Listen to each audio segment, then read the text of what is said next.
Je venais d'avoir une belle réussite professionnelle et en fait j'avais besoin de faire le point parce que je ne comprenais pas le sens de mon action.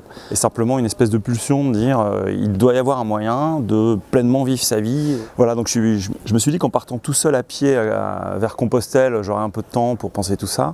Et à 10 jours de marche de chez moi, je suis arrivé au Puy-en-Velay le jour de l'Ascension en 2008. Okay. Et dans une petite chapelle, en face du Saint-Sacrement, je ne savais pas ce que c'était, le Christ rentre dans la pièce et m'apparaît en roi. Donc, ce qui est très impressionnant, très émouvant, qui m'a complètement rempli de joie, qui m'a instantanément bouleversé en fait. Et puis j'ai compris que le sens de la vie c'était ça, c'était en fait l'union avec lui, la vie avec lui. Voilà. L'atterrissage en fait a été dur en réalité. Et une rencontre avec le Christ en fait c'est une inversion totale de tout. C'est comme si la logique du monde s'inversait.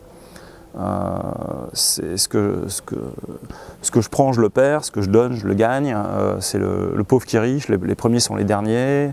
Enfin voilà, donc toute cette vraie logique de l'évangile qui inverse toute la relation aux autres, la façon de vivre. Et du coup, j'ai dû un peu comme réapprendre à vivre, quoi, réapprendre les règles. Donc cette conversion radicale, qui est un vrai changement aussi de regard sur le monde, nécessite de retrouver ses marques. En fait, j'ai mis 3-4 ans à vraiment pouvoir comprendre du coup comment interagir avec le monde de nouveau.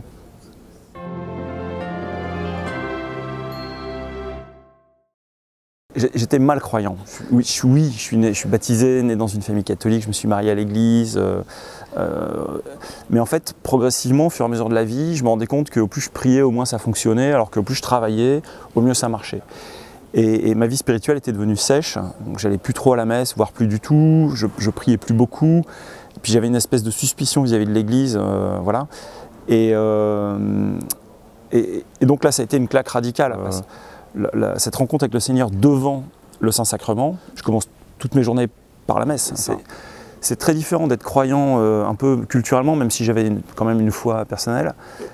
Et à un moment donné, de faire cette rencontre avec le Christ, alors qu'il n'y a pas besoin d'être surnaturel ou mystique comme celle que j'ai eu la chance de vivre, mais d'expérimenter en fait la réalité du christianisme, c'est une personne, c'est la présence du Christ vivant, d'expérimenter ça, ça change totalement.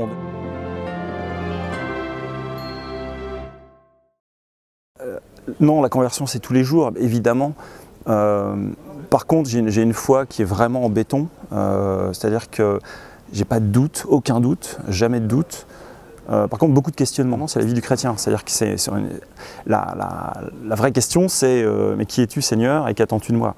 Enfin, c'est la question qui me fait progresser en permanence, quoi. Donc comment puis-je mieux aligner ma vie pour te plaire et comment te trouver et comment faire en sorte que tu vives avec moi plus fréquemment, toute la journée si possible, à chaque moment.